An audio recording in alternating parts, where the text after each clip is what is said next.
Hey guys, welcome back. Tonight we are diving into one of the most debated, most analyzed, and most forensically fascinating deaths in all of recorded history, the death of Napoleon Bonaparte.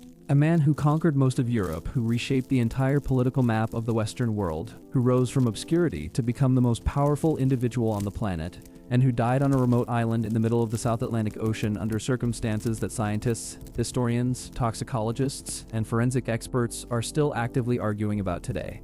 Before we start, drop a comment letting me know where you are watching from and what time it is for you. Alright, let us get into it. To understand how Napoleon died, and why the question of how he died is so much more complicated than it might initially seem, you first have to understand where he died and the extraordinary circumstances that put him there.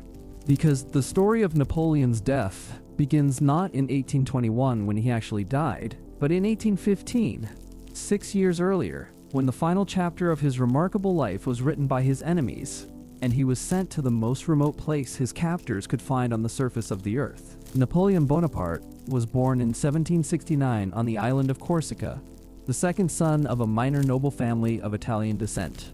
He was educated in France, trained as an artillery officer, and rose to military prominence during the chaos of the French Revolution in the 17th. By 1799, he had seized political power in France through a coup, and by 1804 he had declared himself Emperor of the French in a ceremony at Notre Dame Cathedral in Paris, placing the crown on his own head in a gesture of breathtaking self-confidence that told the world everything it needed to know about the man it was dealing with. Over the following decade, Napoleon's armies swept across Europe in a series of campaigns that remains one of the most remarkable military achievements in human history. At the height of his power, Napoleon controlled or influenced territories stretching from Spain in the west to the borders of Russia in the east, from the Baltic coast in the north to the southern tip of Italy.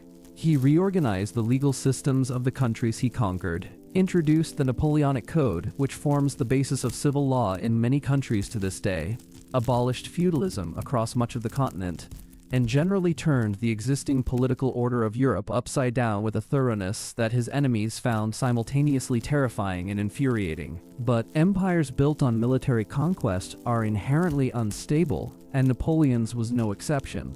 The catastrophic Russian campaign of 1812, in which his Grande Armée marched into Russia and was destroyed not so much by Russian military resistance as by the Russian winter and the scorched earth strategy of the retreating Russian army, was the beginning of the end. The losses were staggering.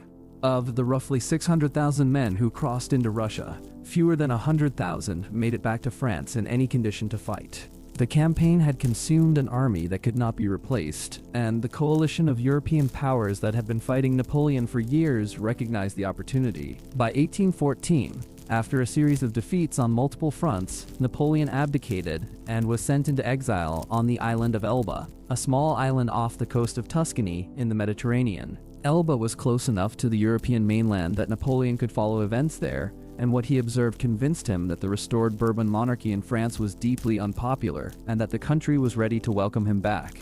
In March of 1815, he escaped from Elba and returned to France.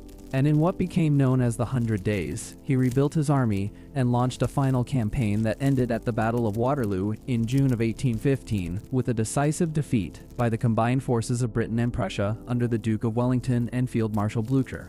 Napoleon abdicated a second time and surrendered to the British, hoping perhaps for comfortable exile in England or America. What he got instead was St. Helena. St. Helena is a volcanic island in the South Atlantic Ocean, roughly halfway between the coast of Africa and the coast of South America. It is one of the most remote inhabited places on Earth.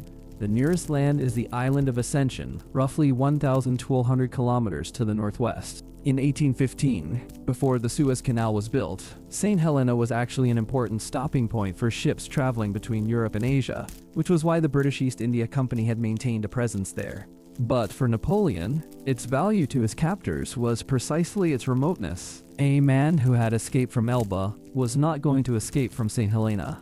Napoleon arrived on the island in October of 1815 and was housed at Longwood House, a large but damp and poorly maintained property on a windswept plateau in the interior of the island. The conditions at Longwood were a source of constant complaint from Napoleon and his small entourage of loyal followers.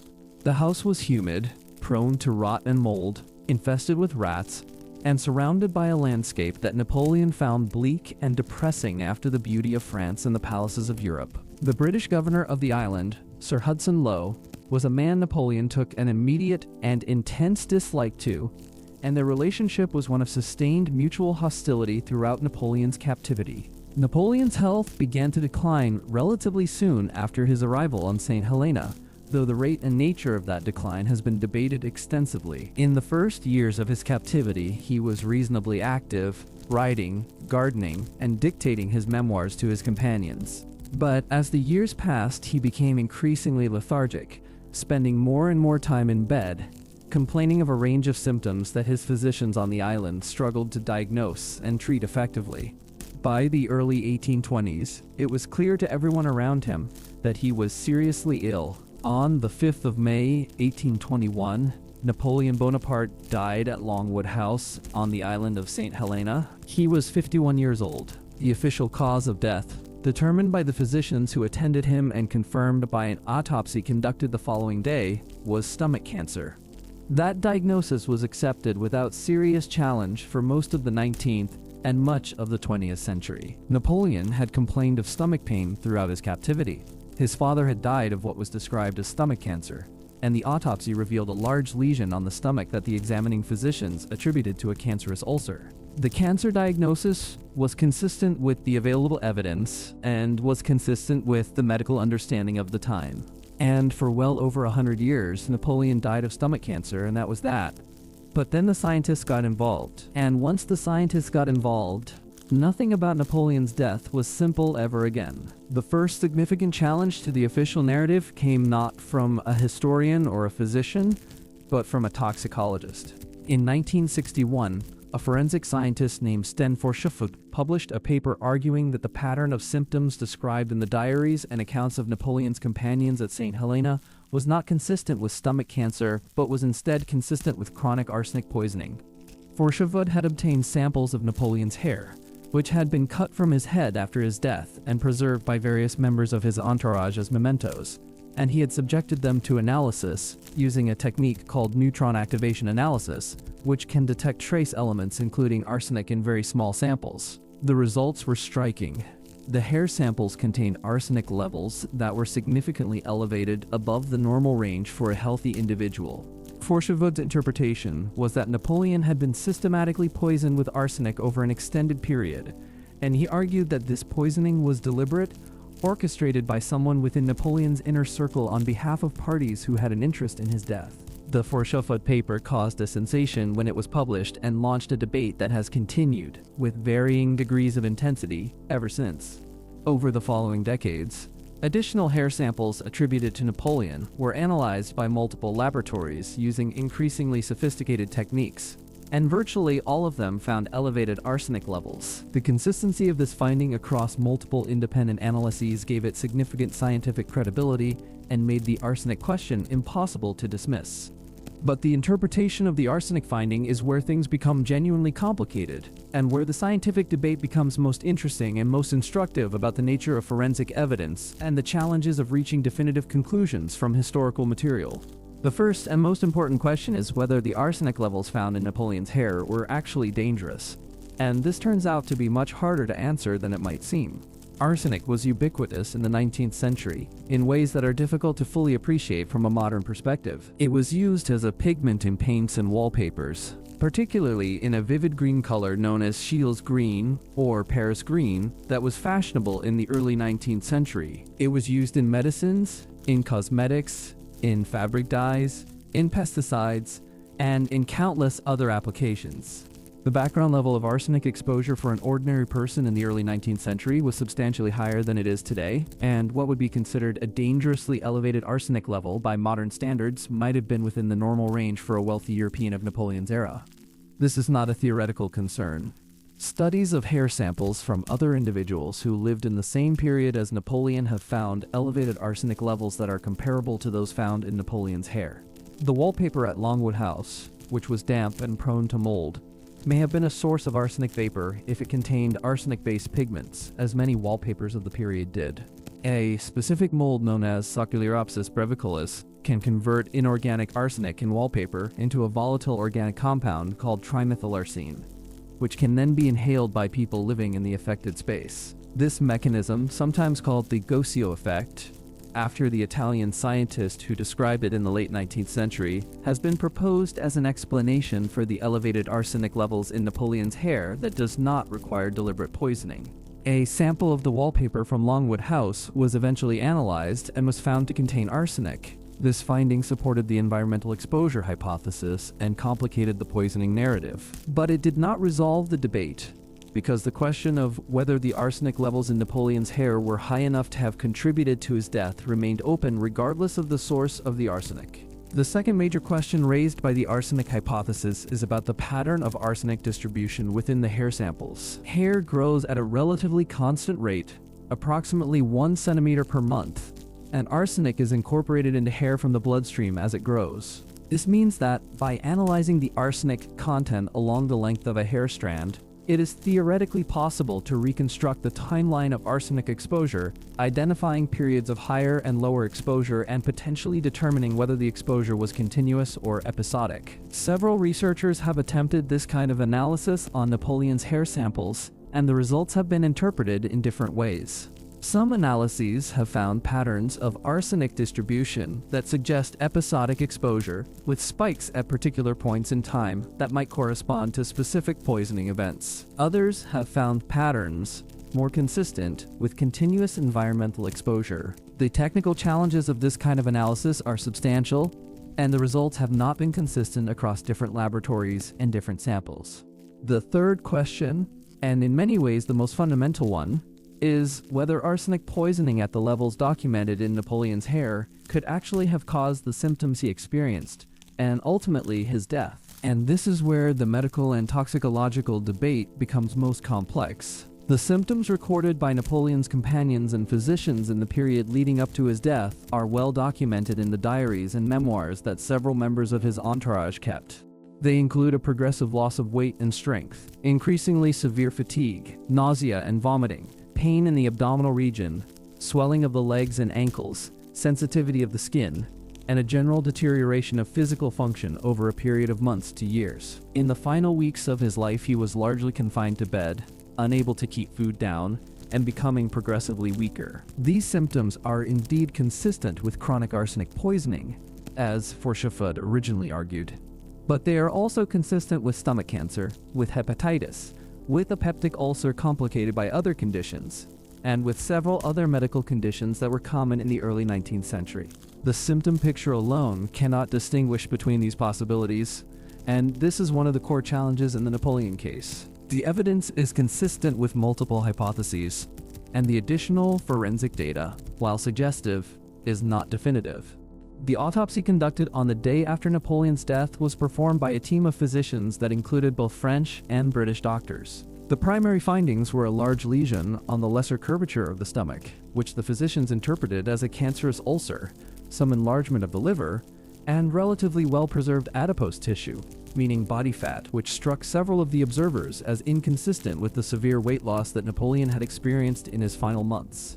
This last observation has been cited by some researchers as evidence that the weight loss was not as extreme as contemporaries described, or alternatively as evidence that something other than simple wasting disease was responsible for his condition. The stomach lesion remains the central piece of evidence for the cancer hypothesis, and the central challenge for the poisoning hypothesis. A perforated or ulcerating stomach lesion of the size and location described in the autopsy report would be consistent with stomach cancer, as the physicians concluded. But arsenic poisoning can also cause severe gastric irritation and damage, and the lesion could potentially have been caused or exacerbated by arsenic exposure rather than by cancer in the conventional sense.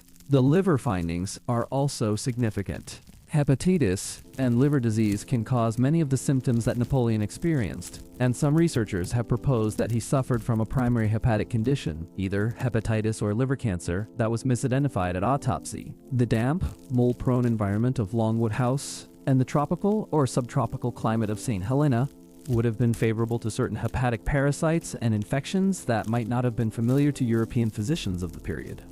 The question of who might have poisoned Napoleon, if poisoning did occur, has generated enormous amounts of speculation over the decades since Forchefoucault's original paper. The most commonly cited candidate is Charles Tristan de Montholon, a French general who was one of Napoleon's most devoted companions at St. Helena and who managed the household at Longwood, including control over Napoleon's food and wine. Montholon had been close to Napoleon throughout the St. Helena period and would have had the access and opportunity to administer poison if he had wished to do so. The motive most commonly attributed to Montholon is political. He has been described by some historians as a royalist agent or a British agent who was placed in Napoleon's household to ensure that he did not survive his captivity and become a focus for future Bonapartist political movements. The restored Bourbon monarchy in France had good reasons to want Napoleon dead, as did the British government, which was well aware that Napoleon's name continued to inspire loyalty among significant portions of the French population. However, the evidence for Montholon as a deliberate poisoner is entirely circumstantial. There is no documentary evidence that he was working as an agent for any foreign power, no evidence that he purchased or possessed arsenic in quantities consistent with deliberate poisoning, and no confession or admission of any kind. The case against him rests entirely on his access and opportunity, the elevated arsenic levels in Napoleon's hair, and a construction of political motive that is plausible but not proven. Other candidates for a deliberate poisoner have been proposed over the years, including the British authorities who controlled St. Helena and who might have had political reasons to ensure Napoleon's death. The conditions at Longwood House, which Napoleon supporters consistently described as inadequate and even deliberately hostile to his health, have been cited as evidence of a policy of neglect, if not active harm. Hudson Lowe, the British governor, was portrayed by Napoleon's companions as a petty and vindictive man who denied Napoleon reasonable comforts and medical care out of personal hostility. Whether this portrait is accurate or whether it reflects the natural bias of Napoleon's loyal followers toward their captor is difficult to determine from the available evidence. The scientific investigation of Napoleon's death has continued into the 21st century with increasing technical sophistication. A 2008 study by researchers at the FBI and other institutions analyzed multiple hair samples from Napoleon taken at different points in his life, including samples from his childhood, from the period before his exile to St. Helena, and from the period of his captivity, as well as samples taken immediately after his death. The study found elevated arsenic levels in all of the samples, including those from his childhood, which the researchers interpreted as evidence that the arsenic in his hair reflected the general background level of arsenic exposure during the 19th century rather than deliberate poisoning during his captivity. This finding significantly complicated the poisoning narrative. If Napoleon had elevated arsenic levels throughout his entire life, then the elevated levels found in samples from St. Helena do not necessarily indicate that he was being poisoned there. They might simply reflect the normal level of arsenic exposure for a person of his era and social class. However, proponents of the poisoning hypothesis have challenged this interpretation, arguing that the levels found in the St. Helena samples are significantly higher than those in the earlier samples, indicating an additional source of arsenic exposure during his captivity. The technical arguments about the precise levels measured in different samples and the statistical significance of the differences between them are genuinely complex, and experts have reached different conclusions from the same data. A separate line of investigation has focused on the specific form of arsenic found in Napoleon's hair. Arsenic can exist in several different chemical forms, some of which are more toxic than others, and some of which are more consistent with deliberate poisoning than with environmental exposure. Some researchers have argued that the form of arsenic found in Napoleon's hair is more consistent with deliberate administration of arsenic trioxide, a compound that was sometimes used as a poison in the 19th century, than with environmental exposure to arsenic in wallpaper pigments or other sources. Others have disputed this analysis and argued that the chemical form of the arsenic is consistent with environmental sources. The wallpaper hypothesis, which gained considerable traction in the 1990s and early 2000s, received a setback in 2008 when a study reanalyzed the Longwood House wallpaper sample and found that while it did contain arsenic, the amount was not sufficient to have produced the levels found in Napoleon's hair through the Gaussian effect alone. This finding suggested that environmental exposure from the wallpaper could not by itself explain the elevated arsenic levels, and that another source must be responsible.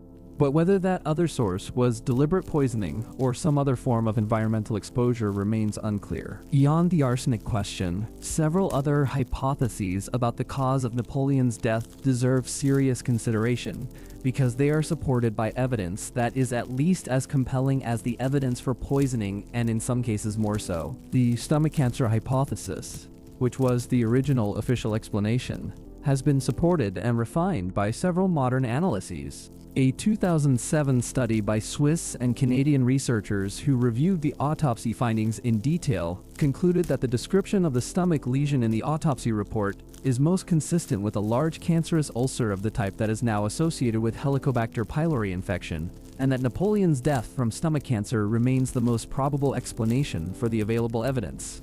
The researchers noted that stomach cancer was common in the 19th century, that it runs in families as Napoleon's family history suggested, and that the symptoms described in the accounts of his final months are highly consistent with advanced gastric cancer. The hepatitis hypothesis has also received serious consideration.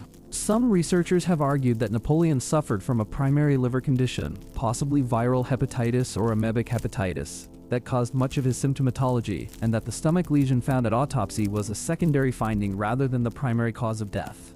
The environmental conditions at St. Helena, which included tropical heat, poor sanitation, and potential exposure to parasites and pathogens that European physicians of the period were not familiar with, would have been consistent with hepatic infection of various kinds. 2004 study proposed that Napoleon may have suffered from Zollinger-Ellison syndrome, a rare condition in which a tumor of the pancreas or duodenum causes overproduction of gastric acid, leading to severe and treatment-resistant peptic ulcers. This hypothesis would explain the severity of the stomach symptoms and the apparent failure of the treatments that Napoleon's physicians tried, and it is consistent with several of the autopsy findings. However, it remains a minority view among medical historians. The hormonal hypothesis is perhaps the most unusual of the serious alternatives.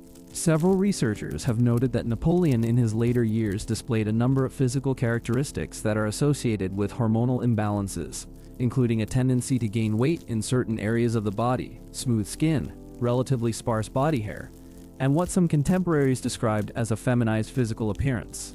These observations have led some researchers to propose that Napoleon suffered from a condition affecting his hormone production, possibly Klinefelter syndrome or a pituitary disorder, that contributed to his declining health and may have affected his cognitive and physical performance in the later years of his career. The hormonal hypothesis is speculative in the absence of genetic testing, but it has been used to explain certain aspects of Napoleon's behavior and physical condition that are otherwise difficult to account for. It does not necessarily conflict with the other hypotheses, as hormonal disorders can increase susceptibility to various diseases including cancer, and a man with a significant hormonal condition might have been more vulnerable to the effects of arsenic exposure than a healthy individual would be. The question of Napoleon's mental and cognitive state in the period before his death is also relevant to the forensic picture. Several of his companions noted that in his final months he became increasingly passive, disengaged, and what they described as unlike himself, a striking observation given that Napoleon throughout his life had been characterized by extraordinary mental energy, decisiveness, and engagement with events around him. This cognitive decline is consistent with several of the hypotheses about his physical condition, as both advanced cancer and chronic arsenic poisoning can produce neurological symptoms including lethargy and cognitive impairment. The question of Napoleon's mental state also intersects with a fascinating historical debate about whether Napoleon's strategic and military performance declined significantly in his final years before his exile. Some historians have argued that Napoleon at Waterloo was not the same commander who had won at Austerlitz or Jena a decade earlier, that his decision-making was slower, his grasp of the tactical situation less acute, and his willingness to take bold, decisive action diminished. If this decline was real, what caused it?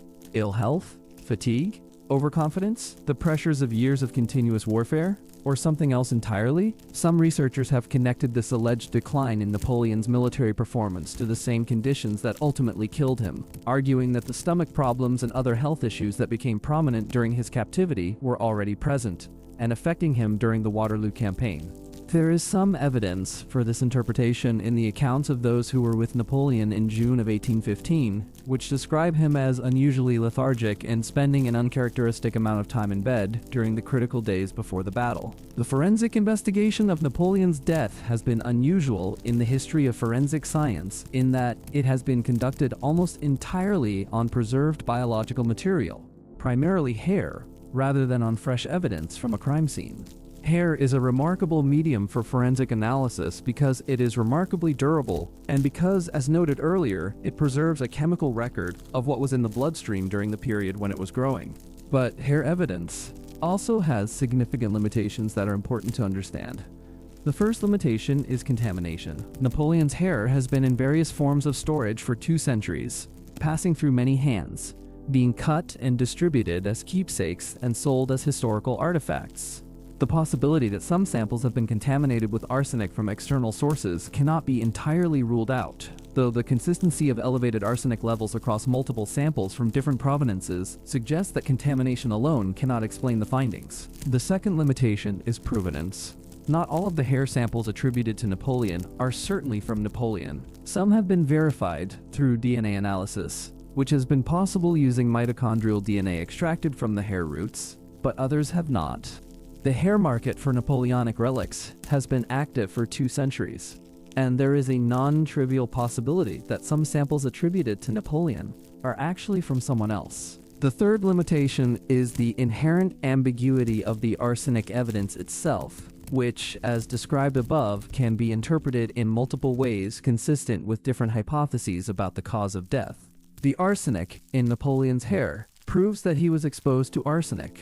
It does not by itself prove that the arsenic killed him, that the exposure was deliberate, or that it was the primary cause of his declining health. A remarkable development in the Napoleon forensic investigation came in the early 2000s when a team of researchers obtained a fragment of Napoleon's stomach tissue that had been removed at autopsy and preserved, and submitted it to modern pathological analysis.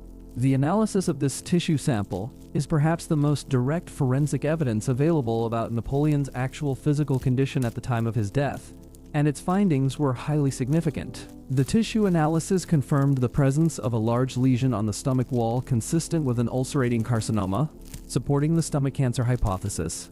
The researchers also found evidence of significant scarring and damage to the stomach lining that predated the carcinoma, suggesting that Napoleon had suffered from chronic stomach problems for many years before his death, possibly related to a peptic ulcer that eventually became malignant. However, the tissue analysis also found evidence of significant inflammation and damage that some researchers interpreted as consistent with chemical irritation, potentially including arsenic exposure.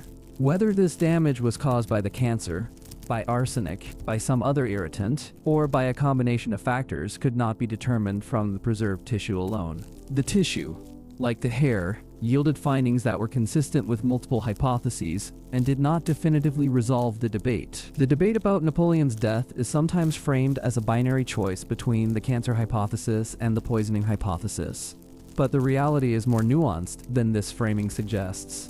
These two hypotheses are not necessarily mutually exclusive. It is entirely possible that Napoleon suffered from stomach cancer that was the primary cause of his declining health and ultimate death, and that chronic arsenic exposure, whether from deliberate poisoning or environmental sources, contributed to his condition, worsened his symptoms, and accelerated his decline.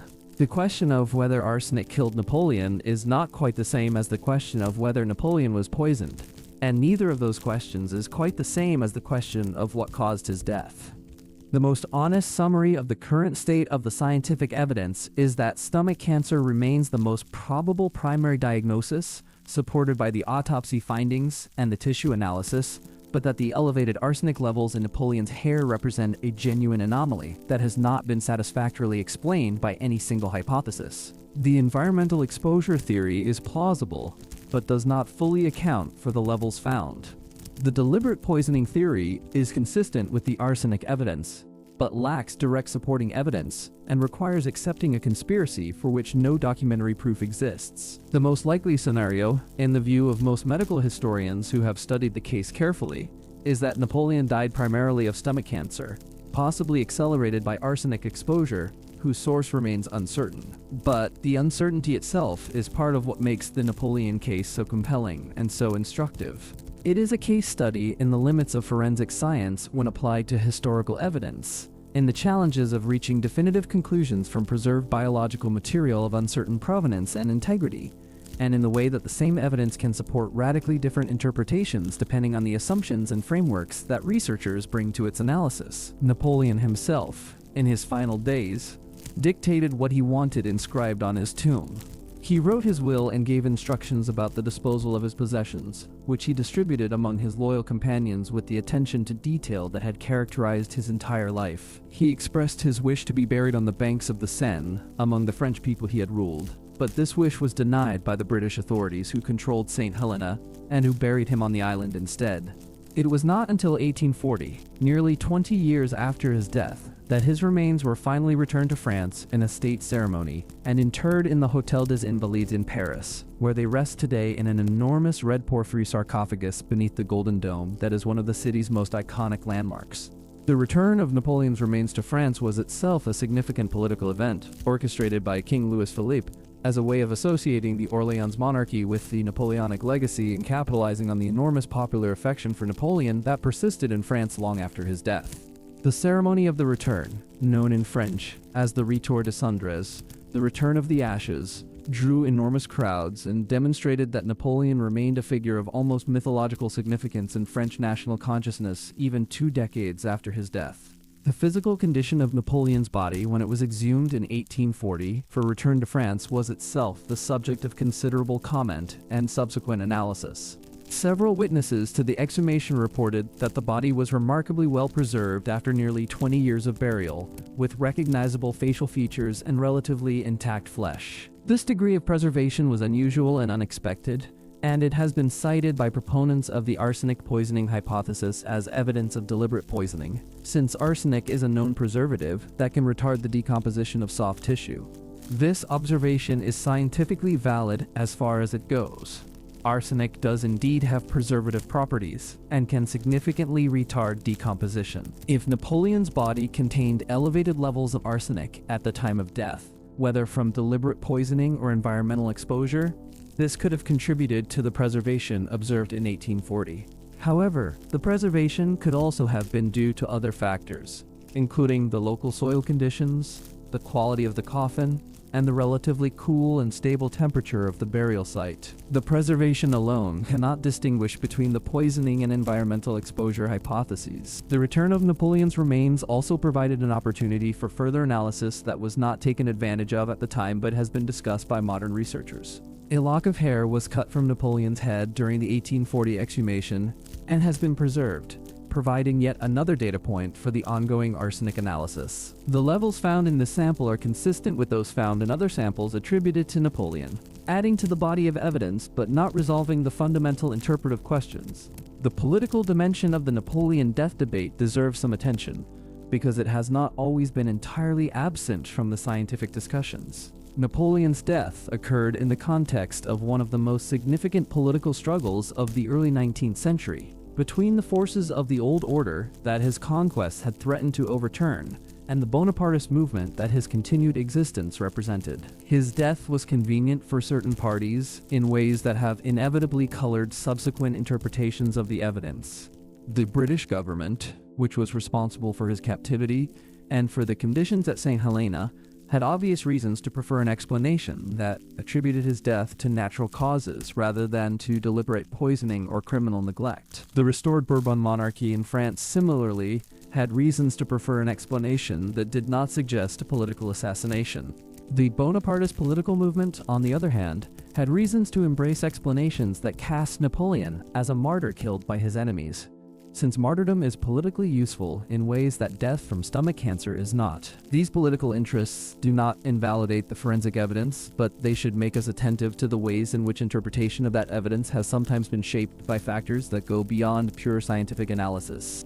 The Napoleon death debate has never been purely academic, and the persistence of the poisoning hypothesis, despite the lack of definitive proof, reflects in part the political and cultural stakes that have always surrounded the question of how the greatest figure of the age met his end.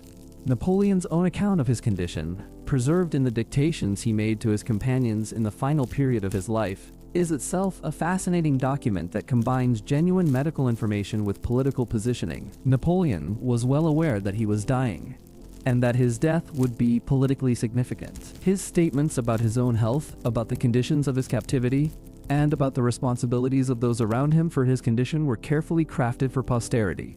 He knew that his words would be read and quoted, and that they would shape how his death was perceived and remembered. In one of his final dictations, Napoleon stated that he was being killed by the English oligarchy and their hired assassin Hudson Lowe. This statement has been quoted extensively by those who believe in the poisoning hypothesis as evidence that Napoleon himself believed he was being deliberately killed. But it should be understood in context. Napoleon was a master of political rhetoric and propaganda, and his characterization of his death as assassination was a political act as well as a personal statement. Whether he genuinely believed he was being poisoned or whether he was crafting a final narrative that served the interests of the Bonapartist cause is impossible to determine with certainty. The role of Napoleon's physicians in his death, and specifically the question of whether their treatments contributed to his decline, is another dimension of the forensic story that deserves attention. Medical practice in the early 19th century was in many respects still rooted in theories of disease that we now know to be entirely wrong, including the miasma theory of infection and the theory of the four humors that had dominated Western medicine since antiquity. The treatments available to Napoleon's physicians included bloodletting, purging, and the administration of various compounds, including tartar emetic and calomel, both of which contain antimony or mercury respectively, and are themselves toxic. Napoleon was treated with several of these preparations during his final illness, and it has been suggested by some researchers that the medical treatments he received may have contributed to his decline by introducing additional toxic substances into a body already weakened by disease. This is not the same as deliberate poisoning, but it represents yet another layer of complexity in an already complex forensic picture. The line between medical treatment and inadvertent harm was not well defined in early 19th century medicine, and it is entirely possible that Napoleon's physicians, acting in good faith with the knowledge available to them, administered treatments that accelerated rather than slowed his decline. The tartar emetic question is particularly interesting. Tartar emetic, which contains antimony, was a standard treatment for various conditions in the early 19th century and was administered to Napoleon on at least one occasion. Antimony can produce symptoms similar to those of arsenic poisoning, including nausea, vomiting, and abdominal pain. Some researchers have suggested that some of the symptoms attributed to arsenic poisoning in Napoleon's case might actually reflect antimony toxicity from his medical treatments rather than deliberate arsenic poisoning. This does not resolve the question of the elevated arsenic in his hair, but it adds another potential confounding factor to an already complex picture. The scientific investigation of Napoleon's death has now been ongoing for more than 60 years, since Forchevud's original 1961 paper, and the debate shows no sign of reaching a definitive resolution. The limitations of the available evidence are real and fundamental, and it seems unlikely that any new discovery will provide a kind of unambiguous proof that would settle the question once and for all. What has changed over those 60 years is the sophistication of the analytical techniques available and the quantity of data that has been generated, but the interpretive challenges remain as formidable as ever. The Napoleon case has become something of a touchstone in the broader field of historical forensics, the application of modern scientific techniques to questions about historical figures and events. It illustrates both the power and the limitations of forensic analysis in historical contexts, demonstrating how much information can be extracted from preserved biological material, and also how difficult it can be to draw definitive conclusions from that information when the context is poorly understood and the alternative hypotheses are multiple. The case has also had a significant impact on public understanding of arsenic poisoning and its historical prevalence. The revelation that Napoleon's hair contained elevated arsenic levels prompted widespread interest in the general question of arsenic exposure in the 19th century, and subsequent research has demonstrated that elevated arsenic levels were common in the population at large during that period, not just in potential poisoning victims. This finding has had implications beyond the Napoleon case, contributing to a broader reassessment of the role of arsenic in the health of 19th century populations and the ways in which environmental toxins shaped historical patterns of disease. The legacy of Napoleon's death and the circumstances surrounding it extends far beyond the forensic question. His final years on St. Helena, the conditions of his captivity, his reflections on his life and career as dictated to his companions, and the accounts of those companions have all become part of the vast literature of Napoleonic history and have shaped how subsequent generations have understood and remembered him. The memoirs that Napoleon's companions wrote after leaving St. Helena, particularly the Memorial of St. Helena by Emmanuel de Las Cases, played an enormous role in creating the Napoleonic legend that dominated French and European culture throughout much of the 19th century. Las Cases and the other memoirists portrayed Napoleon as a great man destroyed by the pettiness of his enemies, a genius of governance and warfare who was martyred by an unjust world that feared what he represented. This portrait, whatever its accuracy, was enormously influential and shaped the romanticism of the 19th century in ways that extended far beyond politics into literature, art, and music. The Napoleon that emerges from these memoirs is a figure who was remarkably reflective in his final years, who thought deeply about his own place in history, who was aware of both his achievements and his failures, and who accepted his mortality with a dignity that his companions found deeply moving. Whether this portrait is accurate or whether it has been shaped by the literary conventions of the age and the political interests of the memoirists is a question that historians continue to debate, but it has become the dominant image of Napoleon in his final years. The question of what Napoleon himself understood about the cause of his declining health is genuinely interesting. He complained repeatedly about his stomach, about the dampness and unhealthiness of Longwood, about the inadequacy of his medical care, and the hostility of Hudson Lowe. He seems to have believed that the conditions of his captivity were contributing to his ill health, whether through deliberate malice or through criminal negligence. Whether he suspected deliberate poisoning is less clear, though his statement about being killed by the English oligarchy suggests that he framed his death in political rather than strictly medical terms. The people who surrounded Napoleon in his final years and who cared for him through his last illness represent a remarkable collection of individuals who had chosen to share his exile out of loyalty to a man who had lost everything. The core companions, including Montholon, Las Cases, General Gourgaud, and the Irish physician Barry O'Meara, were people of very different characters and very different relationships with Napoleon, and their accounts of his final years reflect those differences. O'Meara, who served as Napoleon's physician for several years before being expelled from the island by Hudson Lowe, left accounts that were generally favorable to Napoleon and critical of the British authorities.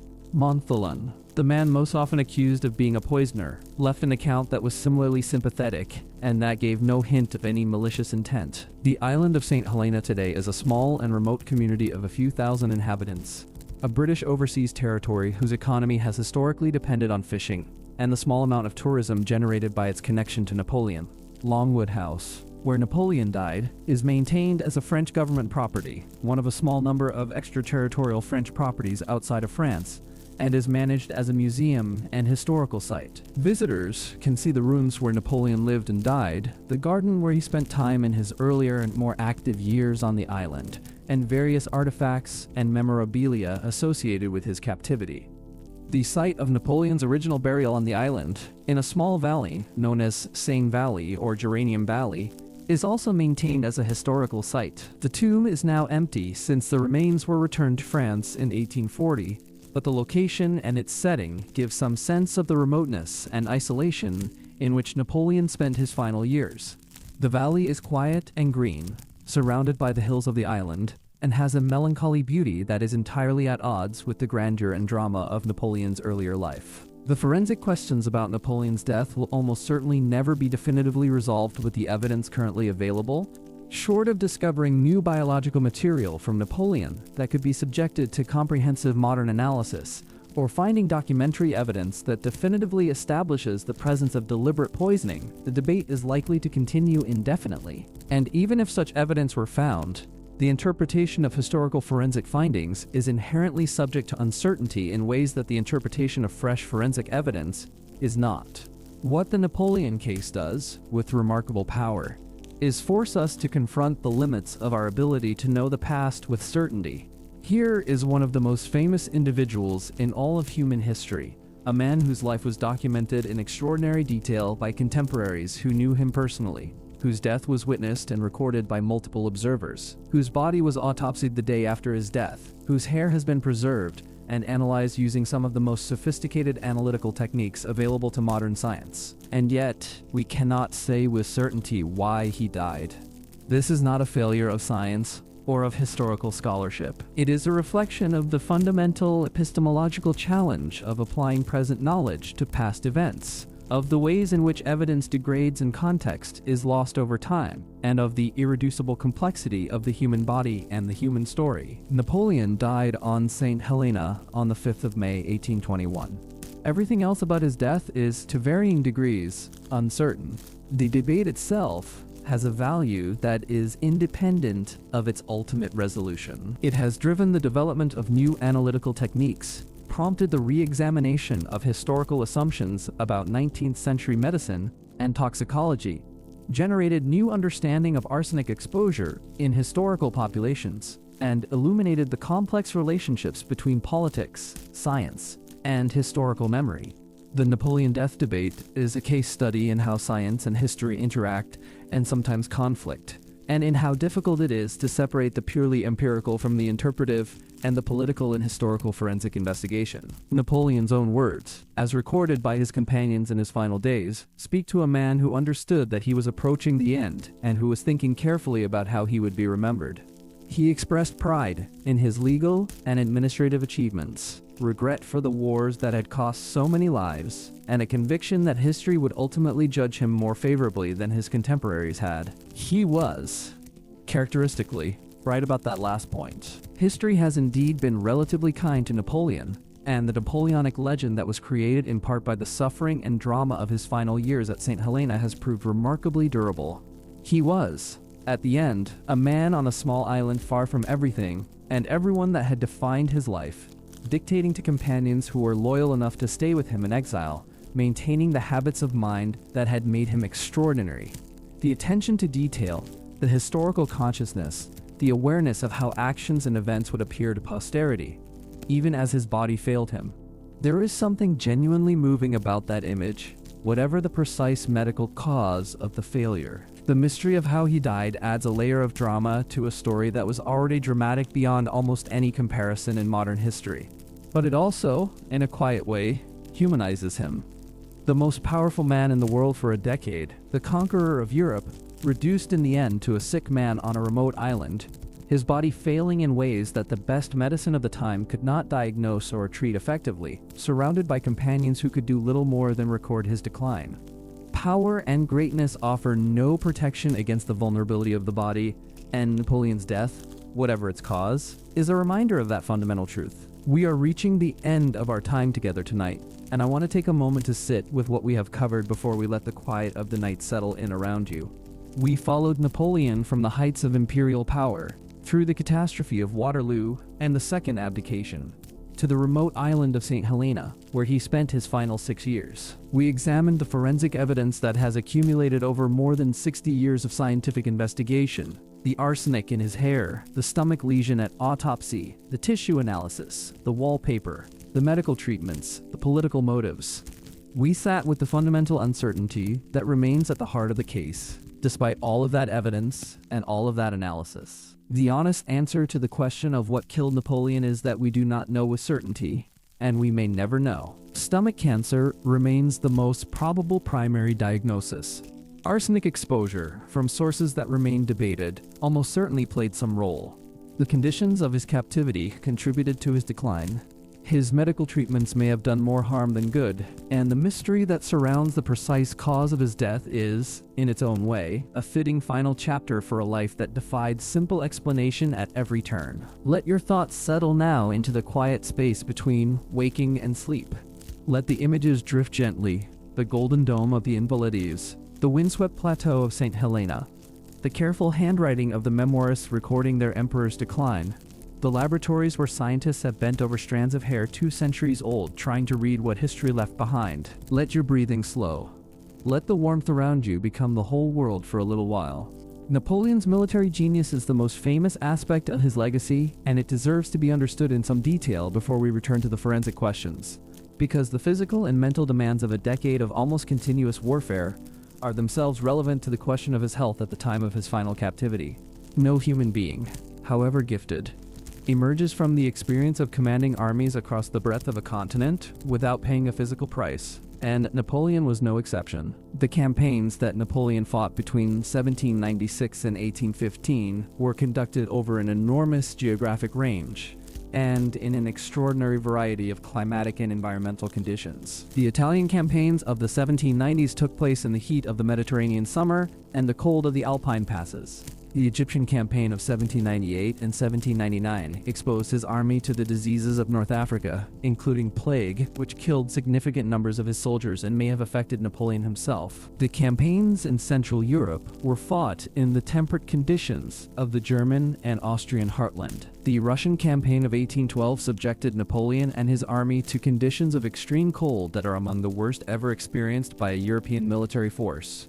The physical toll of this campaigning life on Napoleon's body was significant. He was known throughout his career for his ability to function on very little sleep, sometimes working for 20 hours straight, and then catching a few hours of rest before resuming. He ate quickly and with little apparent interest in food, in stark contrast to the elaborate ceremonial meals that were part of imperial life. He rode for hours at a stretch, often in difficult weather, and subjected himself to the same physical hardships that his soldiers endured, which was one of the reasons they were so devoted to him. But the physical demands accumulated over time.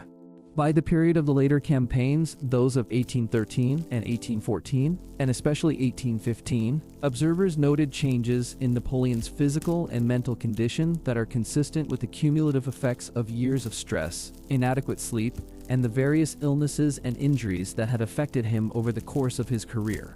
He had suffered from scabies, from hemorrhoids that caused him great discomfort during campaigns, from what may have been a bladder or kidney condition, and from the stomach problems that would eventually prove fatal or at least terminal. The question of Napoleon's health during the Waterloo campaign of June 1815 is particularly significant and has been extensively discussed by both medical historians and military historians. The campaign was one of the most consequential in European history, and the defeat at Waterloo was one that Napoleon himself acknowledged he had not managed with his usual decisiveness. Several of his decisions during the critical days of the campaign have been criticized by military historians, and there has been extensive debate about whether his performance was impaired by illness or other factors. The evidence that Napoleon was unwell during the Waterloo campaign is quite strong. Multiple contemporaries noted that he seemed tired, that he spent unusual amounts of time resting, that his usual restless energy was absent, and that his reaction time to changing battlefield situations was slower than his commanders expected. Some historians have attributed this to the hemorrhoid condition that was apparently particularly acute at the time, and may have made it painful for him to ride. Others have attributed it to a general exhaustion and depression following the reversals of 1813 and 1814. And still others have argued that the stomach condition that would eventually kill him was already advanced enough in 1815 to be significantly affecting his physical function. If Napoleon's health was already failing in June of 1815, then the 6 years that followed at St. Helena were 6 years of decline in a body that was already compromised. The conditions at Longwood House, which by all accounts were genuinely poor in terms of dampness, mold, inadequate heating, and general discomfort, would have placed additional stress on an already weakened system. The restricted diet that resulted from the difficulties of provisioning the island adequately, the lack of the kind of physical activity that Napoleon had been accustomed to throughout his career, the psychological stress of captivity, and the loss of everything that had given his life meaning, all of these factors would have contributed to a decline that might have happened eventually in any case but may have been accelerated by the particular circumstances of his imprisonment. The psychological dimension of Napoleon's captivity and its effect on his health is an aspect of the story that deserves more attention than it sometimes receives in the forensic discussions, which tend to focus on the purely physical and chemical evidence. Napoleon was a man of extraordinary energy and ambition who had spent most of his adult life in a state of intense purposeful activity. The sudden and permanent removal of that activity, the confinement to a small household on a remote island with no possibility of escape or of playing any meaningful role in the events of the world, represented a form of suffering that cannot be measured in hair samples or tissue biopsies, but was nonetheless real and significant. His companions noted the change in him from the early years of the captivity, when he was still relatively active and engaged, to the later years when he became increasingly withdrawn and lethargic. Depression and psychological suffering have real physical effects on the body, affecting the immune system, the digestive system, and general physical health in ways that are now well understood. A man who had lost everything that gave his life meaning, who was living in poor physical conditions, who was separated from his son and from the country he had ruled, and who could see his health declining with no prospect of improvement, would have had powerful psychological reasons for the physical decline that his companions observed. The relationship between Napoleon and his son, Napoleon Francis Joseph Charles Bonaparte, known as the King of Rome during his father's reign and subsequently as the Duke of Reichstadt, is one of the most poignant aspects of the St. Helena captivity. Napoleon adored his son, who had been born in 1811 and was only 4 years old when his father was sent to St. Helena. The boy remained in Vienna with his mother Marie-Louise and her family, effectively a prisoner of the Austrian court, growing up under the name Franz and with a carefully managed education designed to limit his identification with his father's Bonapartist legacy. Napoleon never saw his son after 1814, when he abdicated for the first time and was separated from his family. During the St. Helena years, he kept a portrait of the boy and spoke of him with great emotion. The knowledge that his son was being raised in a foreign court to be someone other than what Napoleon had intended him to be was one of the most painful aspects of the captivity. Napoleon Francis died in 1832 at the age of 21, possibly of tuberculosis, and never played the political role that his father had hoped for him. The relationship between Napoleon and his first wife Josephine also has some relevance to the story of his final years, though Josephine herself had died in 1814 before the St. Helena captivity began. Napoleon's marriage to Josephine had been the central personal relationship of his life, despite its many difficulties, and his divorce from her in 1809 to marry Marie-Louise, which he undertook for dynastic reasons because Josephine had not produced an heir, was one of the decisions he appears to have regretted. On his deathbed, he reportedly spoke of Josephine with great tenderness, and her memory seems to have been with him throughout his captivity.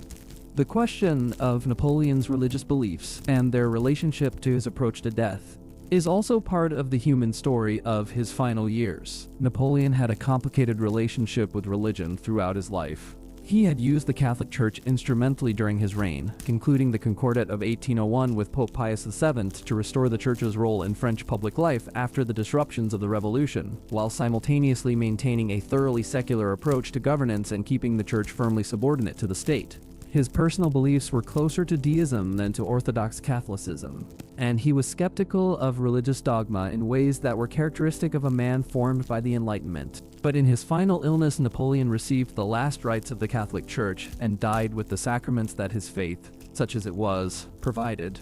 Whether this reflected a genuine religious conviction, a political calculation about how his death should be presented to the world, or simply the natural turning toward familiar forms of comfort that many people experience in the face of death, is impossible to say. His companions, most of whom were practicing Catholics, would have ensured that the religious forms were observed regardless of Napoleon's personal beliefs.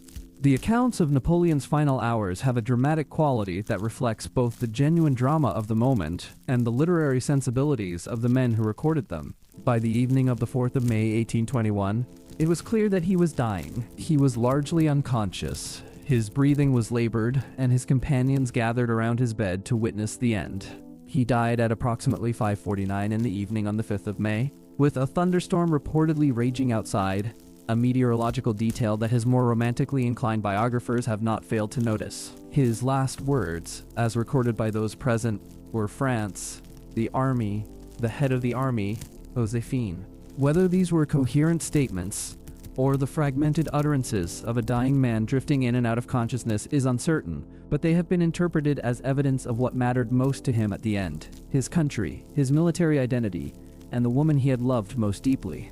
The autopsy was conducted on the afternoon of May 6th by a team that included the British surgeon Archibald Arnott, who had been Napoleon's primary physician in his final months, and several other British and French physicians. The autopsy was a significant medical and political event, attended by multiple observers and recorded in detail by several of those present. The findings were controversial from the beginning, with the British physicians and the French physicians sometimes disagreeing about the interpretation of what they observed. The British physicians were inclined to emphasize the stomach cancer finding, which supported the natural causes explanation that was politically convenient for the British government. The French physicians, or at least some of them, were more inclined to note findings that might be consistent with other explanations, though none of them publicly advocated for a poisoning hypothesis at the time.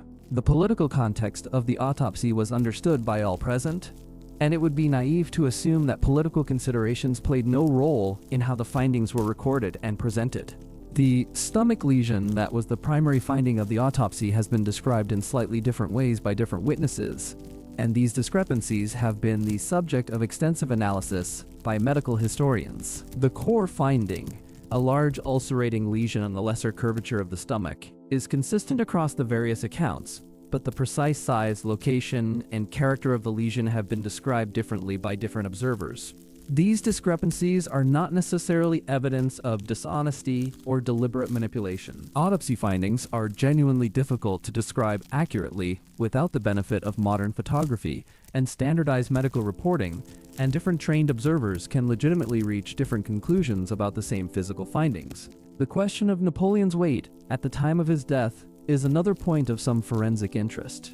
Several of the autopsy observers noted that the body was well nourished, meaning that there was significant adipose tissue present, which seemed inconsistent with the severe weight loss that Napoleon had reportedly experienced in his final months. This observation has been cited by some researchers as evidence that the reported weight loss was exaggerated, possibly for political reasons to make the conditions of the captivity appear worse than they were, or alternatively, as evidence of the specific weight distribution pattern associated with certain hormonal conditions. The measurement of Napoleon's height, taken at the autopsy, has been the subject of one of the more durable myths associated with his name. The measurement recorded was 5 feet 2 inches in French units of the period, which translates to approximately 5 feet 6 or 7 inches in English units. Napoleon was not unusually short by the standards of his time, and the legend of his small stature appears to be largely a British creation dating from the Napoleonic Wars, when British caricaturists portrayed him as a tiny figure to diminish him symbolically. The nickname Little Corporal, which was used by his own soldiers as a term of affection, was misinterpreted by foreign observers as a reference to his physical stature rather than to his early military rank and the informal familiarity that his troops felt toward him. The mythology surrounding Napoleon in general, and the circumstances of his death in particular, illustrates a broader phenomenon in the history of famous figures and the forensic investigation of their remains.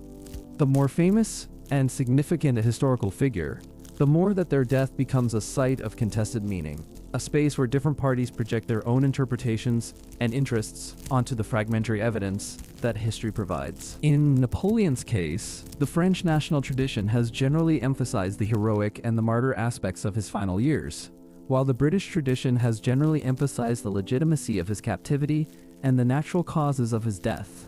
The scientific investigations of the 20th and 21st centuries have cut across these national narratives without entirely superseding them, introducing new evidence that has complicated both the heroic martyrdom story and the straightforward natural causes story without fully resolving the question in favor of either. The arsenic debate has itself become embedded in the larger cultural and political mythology surrounding Napoleon. For French nationalists and Bonapartists, the poisoning hypothesis is attractive because it supports the narrative of Napoleon as a martyr destroyed by his enemies. For those who are skeptical of this narrative, the poisoning hypothesis represents an example of motivated reasoning, of people wanting to find evidence of assassination because the political implications of assassination are more satisfying than the prosaic reality of stomach cancer. Both of these positions contain some truth, and both are oversimplifications. The forensic evidence is real and deserves serious engagement regardless of its political implications. But the interpretation of that evidence cannot be entirely separated from the political and cultural context in which the investigation takes place, and intellectual honesty requires acknowledging this. The broader legacy of Napoleon's death for the development of forensic science and toxicology is worth considering as a concluding theme for this part of the story. The investigation of Napoleon's hair, beginning with Forchefoucauld in 1961 and continuing with increasing sophistication ever since, has been a significant case study in the application of analytical chemistry to historical questions. It has demonstrated the durability of biological evidence and the remarkable amount of information that can be extracted from preserved hair samples, even after centuries of storage. The Napoleon case helped drive the development and refinement of neutron activation analysis as a forensic tool, and it contributed to growing appreciation of the potential of hair analysis for reconstructing historical patterns of exposure to toxic substances. These methodological advances have had applications far beyond the Napoleon case, in forensic investigations of historical poisonings, in the analysis of mummies and other preserved remains, and in environmental toxicology studies of historical populations. The case also contributed to the growing recognition among historians and scientists that the boundary between historical inquiry and forensic investigation is more permeable than was once assumed, and that the tools of modern science can be brought to bear on historical questions in ways that illuminate the past while also raising new questions. The Napoleon death investigation is an early and prominent example of the kind of interdisciplinary historical forensics that has become increasingly common in the 21st century, applied not just to famous individuals but to mass graves, to archaeological sites, and to the biological remains of populations across human history. The question of what Napoleon might say about the investigation of his death, if he could observe it, is an amusing counterfactual. He was a man who cared intensely about how he was perceived and how he would be remembered, who devoted enormous energy to the management of his own historical image, and who would certainly have opinions about the scientific debate over his hair. He was also a man of genuine intellectual curiosity who might well have found the forensic methodology fascinating in its own right, separate from any personal stake in the outcome.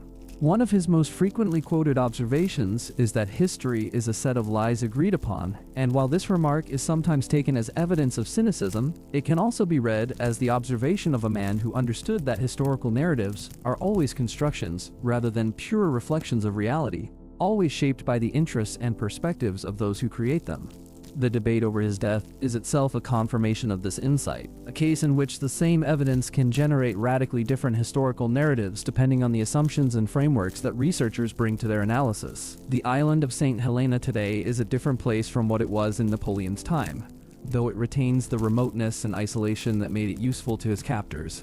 The opening of the Suez Canal in 1869 eliminated the island's strategic importance as a stopping point for ships rounding the Cape of Good Hope, and its population and economic significance declined accordingly. In 2016, the island's first airport opened, finally connecting it to the outside world by air after nearly 2 centuries of being accessible only by ship, a 6-day voyage from Cape Town.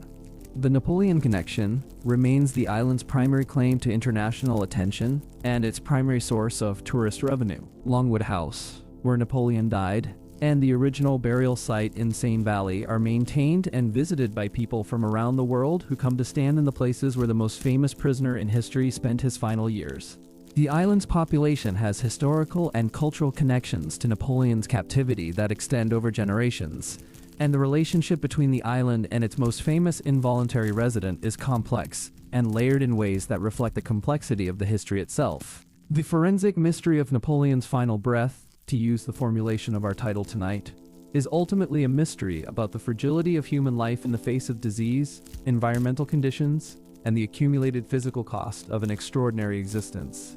Whether he died primarily of cancer, or of arsenic poisoning, or of some combination of factors that no single hypothesis adequately captures, the fundamental truth is that a man of remarkable physical and mental gifts was brought to his end by the same biological vulnerabilities that bring all of us to our ends eventually.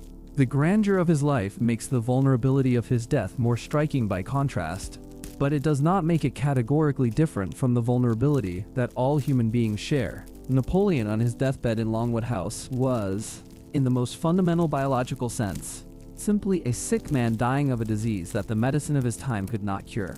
The world he had shaped, the institutions he had created, the legal codes he had promulgated, the battles he had won and lost, all of that existed in a realm that his dying body could no longer reach. The mystery remains.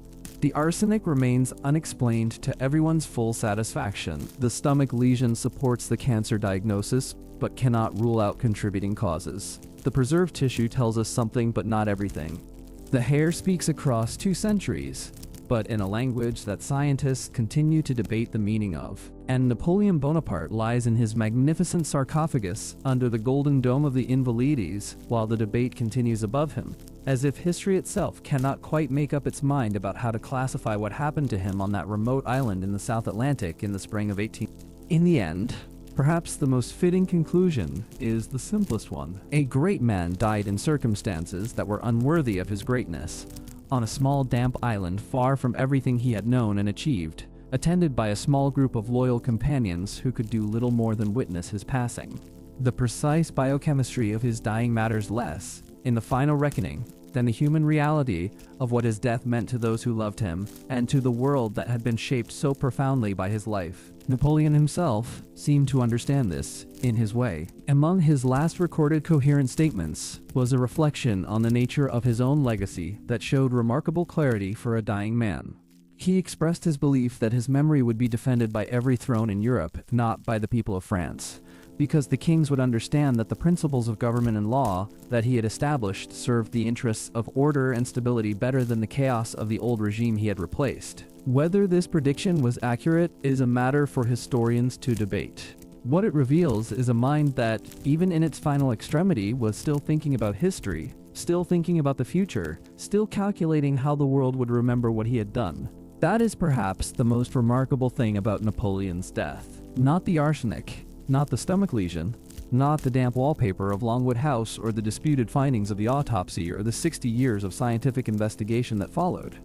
The most remarkable thing is the mind that was present in that body until very near the end, the mind that had reorganized the legal systems of a continent, commanded the armies that redrew the map of Europe, and understood, with a clarity that history has largely confirmed, that what he had done would outlast him in ways that would shape the world for centuries to come. He was right about that, as he was right about many things. The world we live in today has been shaped in countless ways by what Napoleon did and by what he represented, by the legal codes and administrative systems he created, by the nationalism and the military culture and the political ideologies that his career helped to crystallize, by the changes he forced in the societies he conquered, and in the societies that resisted him. His death on St. Helena ended a life but not a legacy, and the mystery of that death, which has occupied scientists and historians for more than 60 years, is in its own way a testament to the enduring fascination that the life and legacy continue to generate. Let the mystery rest now, as we must rest.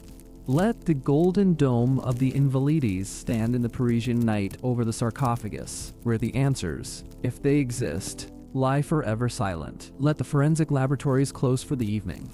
Let the debate pause. The island is quiet. The Atlantic is vast and dark around it.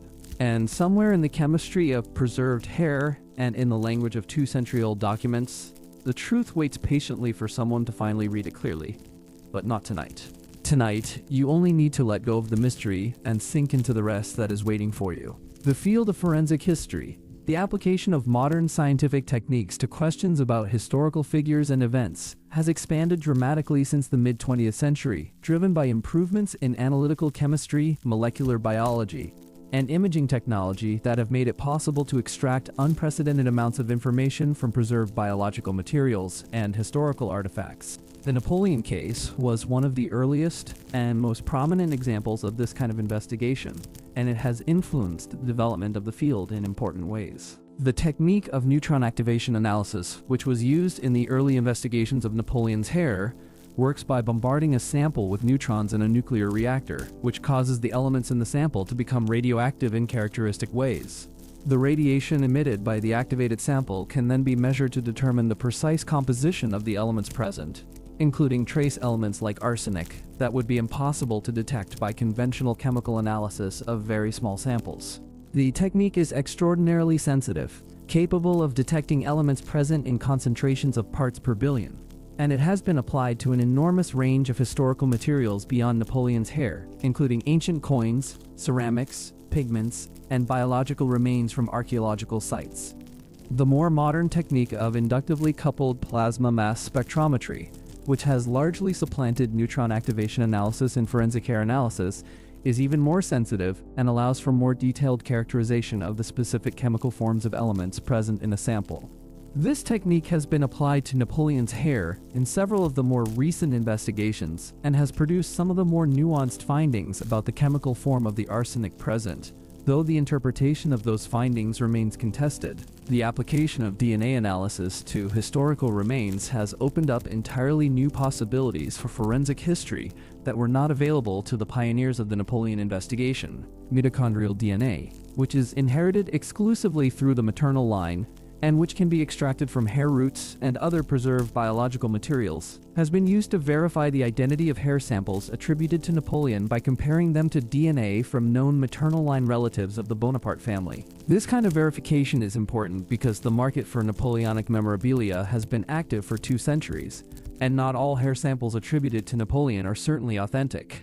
The verification of the provenance of historical biological samples is a general challenge in forensic history that the Napoleon case illustrates particularly well. Hair samples attributed to Napoleon have been sold and resold many times over the past 2 centuries, cut from larger samples and distributed among collectors and institutions. The chain of custody for many of these samples is imperfect, and the possibility of misattribution, whether accidental or deliberate, cannot be entirely excluded. The DNA verification of sample identity has helped to establish which samples are genuinely from Napoleon and which may have been misattributed, but it has not resolved all of the provenance questions. The broader question of how to establish the authenticity and integrity of historical biological samples for forensic purposes is one that the field of forensic history has grappled with extensively in the decades since the Napoleon investigation began. The guidelines and standards that have developed in response to these challenges are more rigorous than those applied in the early investigations of Napoleon's hair, and some researchers have argued that the early findings should be reinterpreted in light of these more rigorous standards. Others maintain that the consistency of elevated arsenic findings across multiple samples from different provenances provide sufficient confidence in the reliability of the results regardless of their provenance. The question of what Napoleon was eating and drinking during his captivity at St. Helena is relevant to the arsenic investigation in ways that go beyond the obvious. The diet available at Longwood House was dependent on what could be obtained on or transported to a remote Atlantic island, and it was not always adequate or varied. Wine was an important part of Napoleon's diet, as it was for most Europeans of his class and era, and wine of the period was often contaminated with various adulterants, including lead compounds that were used to sweeten inferior wine. The possibility that Napoleon's wine was a source of arsenic or other toxic substances has been considered by some researchers, though this hypothesis has not been definitively established or refuted. The water supply at Longwood House has also been discussed as a potential source of arsenic exposure. The island's volcanic geology means that its water sources can contain naturally elevated levels of various minerals, and a water supply with elevated arsenic would provide a continuous source of exposure that would be consistent with the levels found in Napoleon's hair without requiring deliberate poisoning. However, the specific arsenic content of the water sources that supplied Longwood House during Napoleon's captivity is not known, and this hypothesis remains speculative. The role of Napoleon's physicians in the arsenic story is more complex than it might initially appear. Arsenic compounds, particularly arsenic trioxide, were used medicinally in the early 19th century for the treatment of various conditions including certain skin diseases and what was then called intermittent fever, which we would now call malaria. If Napoleon's physicians prescribed arsenic-containing preparations as part of his treatment, this could explain some of the elevated arsenic levels in his hair without requiring either deliberate poisoning or environmental contamination. There is some evidence that Napoleon was treated with various preparations during his captivity that might have contained arsenic, though the documentation of his medical treatment is incomplete, and the recipes of many of the preparations used in early 19th century medicine are no longer precisely known. The possibility that his elevated arsenic levels reflect in part iatrogenic exposure, meaning exposure resulting from medical treatment, is one that researchers have considered, but that has not been definitively established. The British physician Barry O'Meara, who served as Napoleon's physician from 1815 to 1818, left detailed accounts of the medical treatment he provided and of Napoleon's health during the early years of the captivity. O'Meara was eventually expelled from the island by Hudson Lowe after repeatedly advocating for better conditions for Napoleon and sending reports to London that were critical of the treatment of the prisoner. His subsequent published account of his time on St. Helena was a significant contribution to the anti-British narrative that surrounded Napoleon's captivity, and while it provides valuable medical information, it must be read with awareness of its polemical intent. The physician who attended Napoleon in his final illness was the Italian doctor Francesco Antomarchi, who arrived on St. Helena in 1819 and remained until Napoleon's death. Antomarchi left his own account of the captivity and the final illness that provides important medical detail, though like the other accounts it must be read in context. Antomarchi performed or assisted in the autopsy and was one of the primary sources for the detailed description of the findings, though his account differs in some respects from those of the British physicians who were also present. The relationship between the French and British physicians at the autopsy is itself a fascinating microcosm of the political tensions surrounding Napoleon's captivity. The French side was interested in documenting evidence that might support claims of mistreatment or inadequate medical care. The British side was interested in establishing a clean natural causes explanation that would relieve the British government of any responsibility for the death of their prisoner. These competing interests were present in the room during the autopsy and shaped how the findings were recorded and subsequently presented. The specific finding that has attracted the most medical controversy over the years, the large stomach lesion, was described differently by the two sides. The British physicians described it as clearly malignant, consistent with their preferred cancer diagnosis. The French physicians, or at least some of them, described it in ways that were more ambiguous, and that could be consistent with other explanations, including arsenic-induced gastric damage. Whether these differences reflect genuine disagreement about what was observed or deliberate shading of descriptions to serve political purposes is impossible to determine with certainty. The role of Napoleon's stomach in his complaints and in his death deserves some additional attention because it was the central medical fact of his later years, both before and during the St. Helena captivity. Napoleon had complained of stomach problems throughout his adult life, and many of his military commanders and contemporaries noted that he frequently ate too quickly, consumed large amounts of wine and coffee, and generally treated his digestive system with the same impatience and disregard that he showed toward most things that slowed him down. The relationship between Napoleon's eating habits, his chronic stomach complaints, and the eventual development of the gastric lesion that killed him is a question that modern gastroenterology can shed some light on. The combination of chronic stress, inadequate sleep, rapid eating, heavy coffee and alcohol consumption, and possibly infection with Helicobacter pylori, the bacterium now known to be responsible for most peptic ulcers, would have been highly conducive to the development of serious gastric disease. The progression from chronic gastritis to ulceration to ulcerating carcinoma is a recognized pathway in gastric disease, and Napoleon's medical history is consistent with this progression even in the absence of any external toxic exposure. The Helicobacter pylori hypothesis is worth dwelling on because it provides a clean and plausible explanation for both the chronic stomach complaints throughout Napoleon's life and the eventual development of the gastric carcinoma that appears in the autopsy findings without requiring any deliberate poisoning or unusual environmental exposure. H.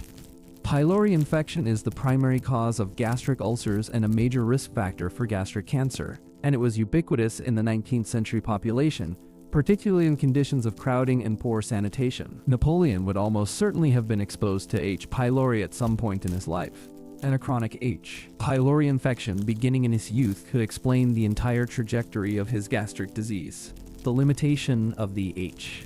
pylori hypothesis is that it cannot be tested with the available evidence. Testing for H. pylori requires specific biological samples or serological evidence that is not available for Napoleon. The hypothesis is therefore in the same category as many of the other hypotheses about his death, plausible and consistent with the available evidence, but not provable or disprovable with what we have.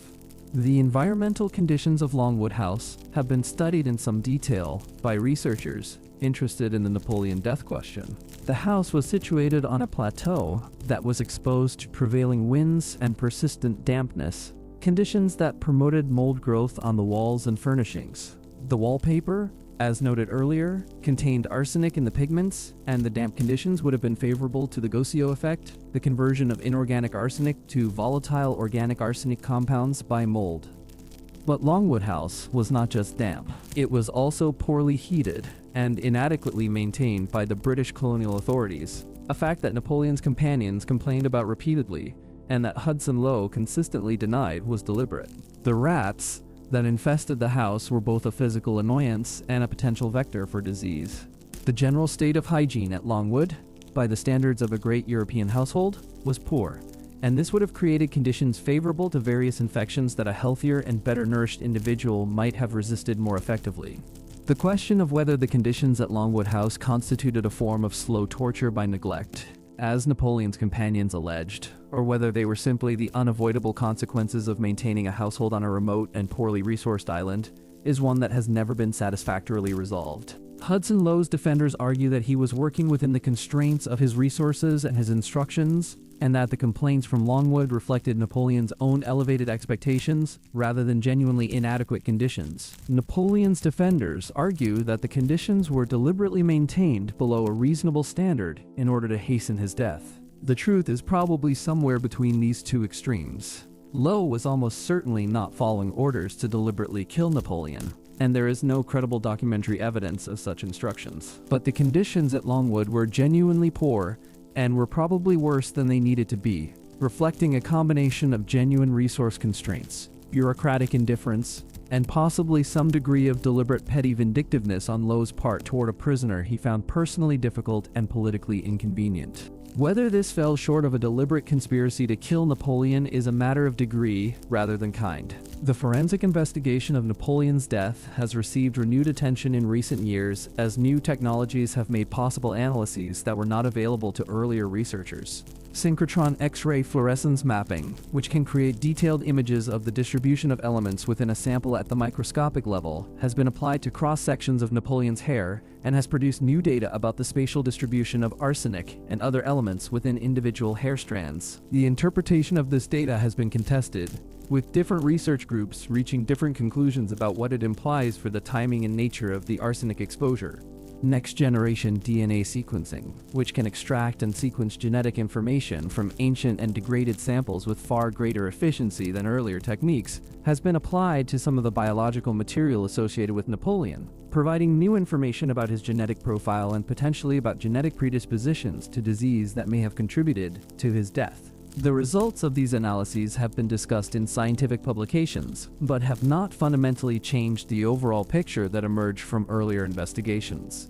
The imaging of Napoleon's remains, which were moved from the original coffin to the current sarcophagus during the 1861 state ceremony, provided another opportunity for observation that was documented by the witnesses present. The condition of the body at the time of the transfer, more than 40 years after death, was again noted to be remarkably well preserved, reinforcing the earlier observation from the 1840 exhumation. This repeated observation of unusual preservation has continued to fuel the arsenic poisoning hypothesis, since arsenic's preservative properties are well established and would explain the preservation even at this later date. The cultural dimension of the Napoleon death mystery extends beyond the scientific and historical debates into literature, film, and popular culture more broadly. The mystery has inspired numerous novels, films, and theatrical productions that have dramatized various versions of the poisoning hypothesis, often with considerable liberties taken with the historical record. These cultural productions have helped to keep the poisoning narrative alive in popular consciousness even during periods when the scientific community was more skeptical of it, and they have contributed to the public interest in the forensic investigations that has sustained funding and attention for the scientific work. The relationship between popular culture and forensic science is itself an interesting phenomenon that the Napoleon case illustrates well. Public interest in historical mysteries drives funding for forensic investigations, which produce scientific findings that then feed back into popular culture through news coverage and subsequent cultural productions. The Napoleon case has been through several cycles of this kind, with periods of intense public attention following major scientific announcements alternating with periods of relative quiet, when the debate has seemed to have reached an impasse. The most recent cycle of intense attention came in the early 2000s, following the publication of several books and the conduct of several high-profile forensic investigations that generated significant media coverage. The debate was particularly active in France, where the question of how Napoleon died has always had a specifically political dimension related to the assessment of British responsibility for his captivity and death, and where the Napoleonic legacy remains a significant presence in national identity and historical memory. In France, Napoleon occupies a unique position in national consciousness that has no close parallel in the historical memory of other nations. He is simultaneously celebrated as a national hero whose military genius and administrative reforms defined modern France, and criticized as a tyrant whose wars cost millions of lives and whose authoritarian rule suppressed the democratic ideals of the revolution. The debate about his death participates in this larger ambivalence, with the poisoning hypothesis lending support to the heroic martyr narrative and the natural causes hypothesis tending to deflate the dramatic dimensions of his end. The assessment of Napoleon's place in history has itself evolved significantly over the 2 centuries since his death, reflecting changing political and cultural contexts as much as new historical scholarship. In the 19th century, the Napoleonic legend, largely created by the St. Helena memoirs and by the Romantic movement that found in Napoleon a perfect embodiment of its ideals, dominated popular perception. In the 20th century, the experience of totalitarianism and the catastrophic wars that followed from nationalist ideologies led many historians to view Napoleon more critically, emphasizing the authoritarian and militaristic aspects of his rule and the enormous human cost of his wars. In the 21st century, the assessment is again more nuanced, recognizing both the genuine achievements of Napoleon's administrative and legal reforms and the destructive consequences of his military ambitions, and situating him within the specific historical context of post-revolutionary France rather than judging him by standards derived from later periods. The forensic investigation of his death participates in this ongoing reassessment, adding a layer of scientific scrutiny to a life that has always attracted intense scholarly and public attention. What does all of this tell us, in the end, about Napoleon Bonaparte and the mystery of his death? It tells us that he was a man of extraordinary gifts who exercised those gifts in ways that shaped the world profoundly, for good and for ill. It tells us that his death, like his life, was more complex than simple narratives can capture, that the evidence points in multiple directions simultaneously and resists the kind of clean resolution that we might prefer. And it tells us something about the nature of historical knowledge itself, about the irreducible uncertainty that surrounds even the most studied and most famous figures in history, and about the limits of our ability to know the past with the certainty we would wish. Napoleon died. That much is certain. He died on St. Helena in May of 1821, after 6 years of captivity, at the age of 51, leaving behind a world that he had changed beyond recognition. The precise cause of his death remains uncertain, the subject of ongoing scientific investigation and historical debate that shows no sign of reaching a definitive conclusion. And that uncertainty, which has persisted for more than 2 centuries, and may persist for centuries more, is itself part of the story, part of the extraordinary afterlife of an extraordinary man. The golden sarcophagus in the Invalides, the red porphyry that was chosen for its imperial associations and its extraordinary hardness, the 6 coffins nested within each other that contain whatever remains of the man who once commanded the armies of France, is both the end of one story and the continuing invitation to another. Every historian, every forensic scientist, every curious person who has ever wondered about the death of Napoleon has in some sense been responding to that invitation, drawn into a conversation with the past that the silence of the sarcophagus simultaneously solicits and refuses to complete. The conversation continues. The science advances. New techniques produce new data that is interpreted in new ways. And Napoleon, the most studied and analyzed of historical figures in certain respects, yields new information while retaining the core of his mystery, which is perhaps exactly what he would have wanted. Let the conversation pause now for this night.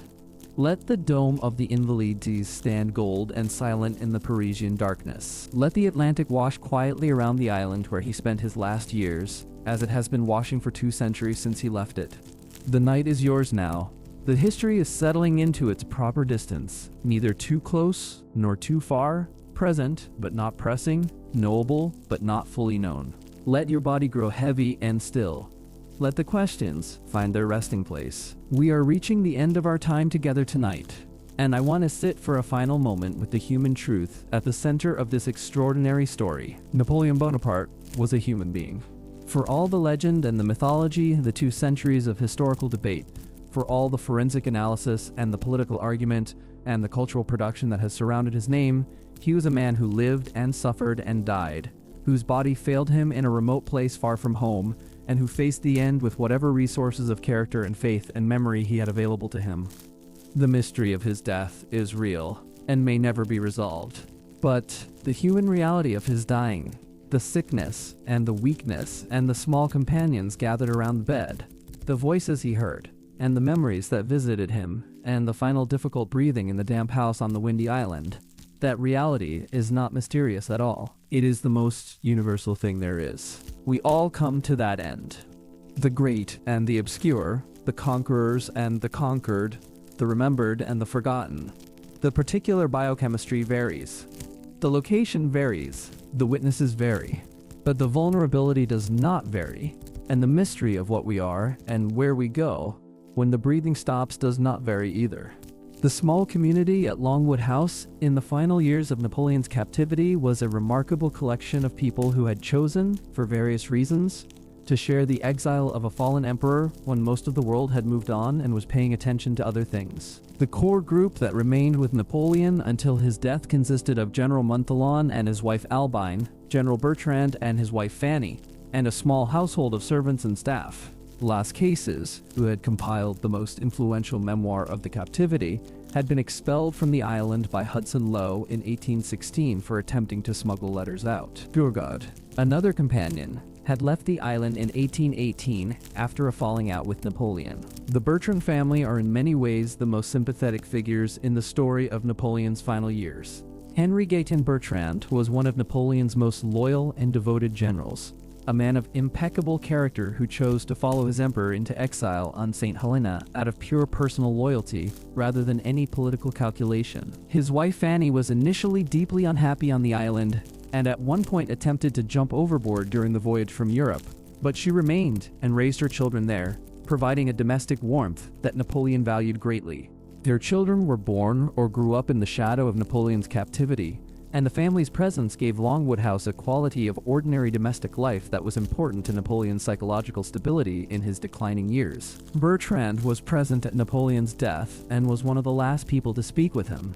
His Diary of the Captivity, which was not published until long after his own death, provides one of the most detailed and arguably most reliable accounts of the events at Longwood because it was written for private use rather than for publication and therefore lacks some of the political and literary calculation that shapes the more famous public memoirs. The Montholon family's presence on the island has attracted such scrutiny from the poisoning hypothesis researchers that it is easy to lose sight of the human dimension of their involvement. Charles Tristan de Montholon was a man of complicated character and a somewhat murky background who had attached himself to Napoleon during the 100 Days period and who volunteered to accompany him to St. Helena.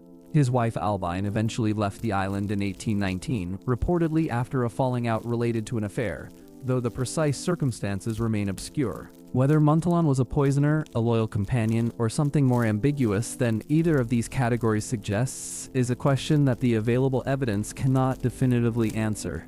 What is clear is that he spent years of his life on a remote island caring for a dying man, and that this represented a significant personal sacrifice regardless of his motivations. His later life, after leaving St. Helena, was marked by financial difficulties and various unsuccessful political adventures. Not the career of a man who had been richly rewarded by his principles for successful political assassination.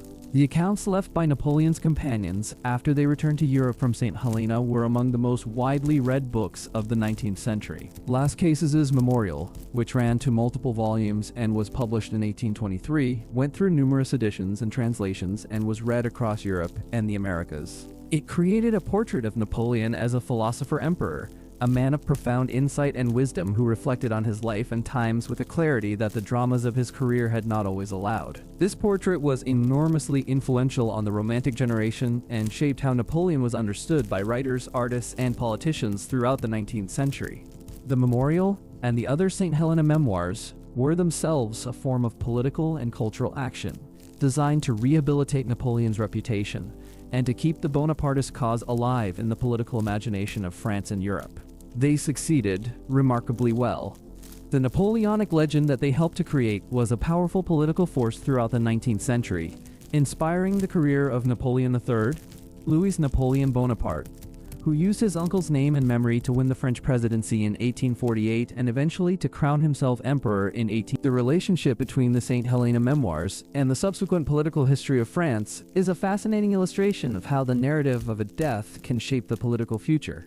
Napoleon's dying words, his reflections on his career, his complaints about his treatment by the British, his vision of what France and Europe should become, all filtered through the literary sensibilities and political calculations of his companions, became a political program that continued to influence French politics for decades after his death.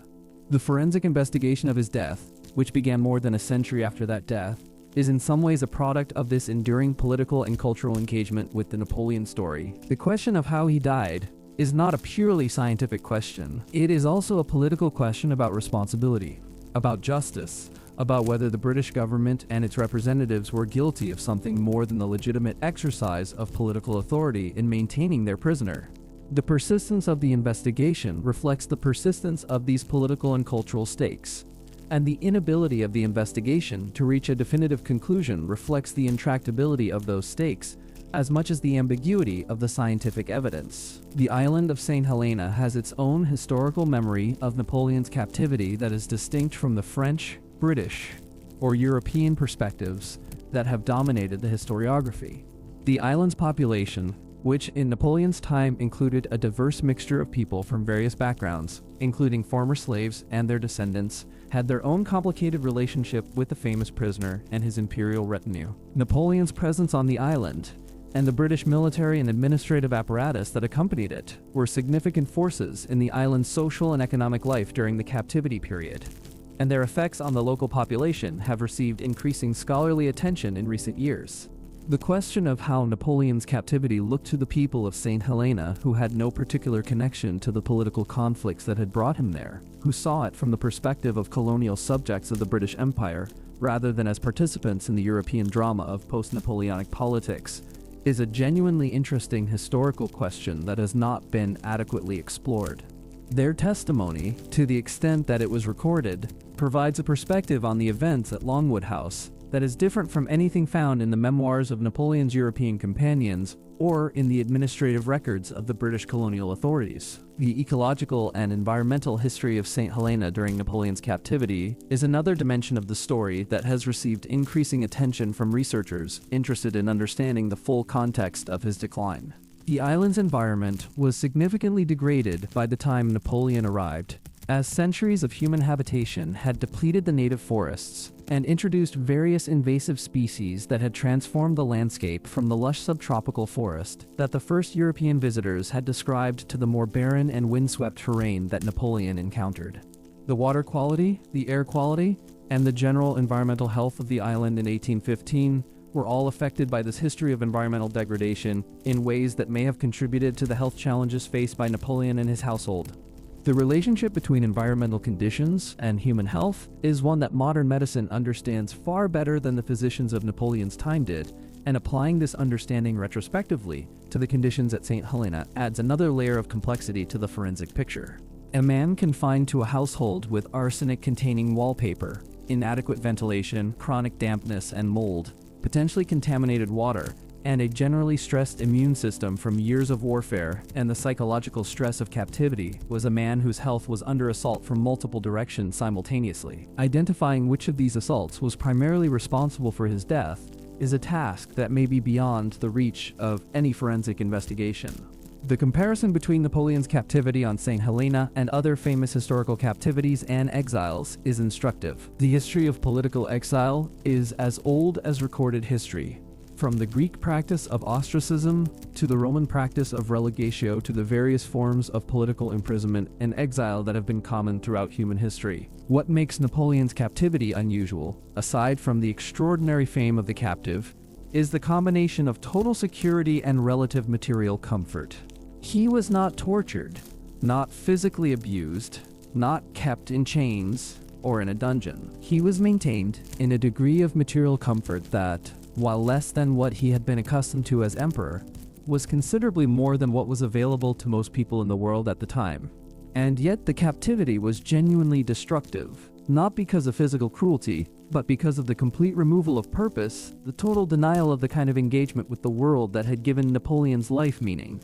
This form of destruction, which we would now recognize as consistent with the psychological effects of imprisonment and enforced inactivity on a person of intense drive and ambition, was not fully understood by the medicine of the early 19th century, and was not part of the forensic picture as it was assessed by the autopsy physicians. It remains part of the forensic picture that we are now trying to reconstruct.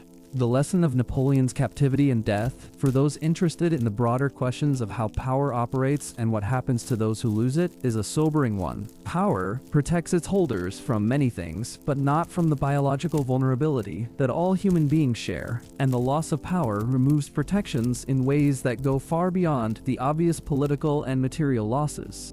Napoleon's death was in some sense a death from the loss of Napoleon, from the removal of the conditions that had made him what he was, as much as from any specific disease or toxic exposure. The forensic investigation that has occupied scientists for more than 60 years is ultimately an attempt to give a precise biochemical answer to a question that is also, at a deeper level, a philosophical and existential one.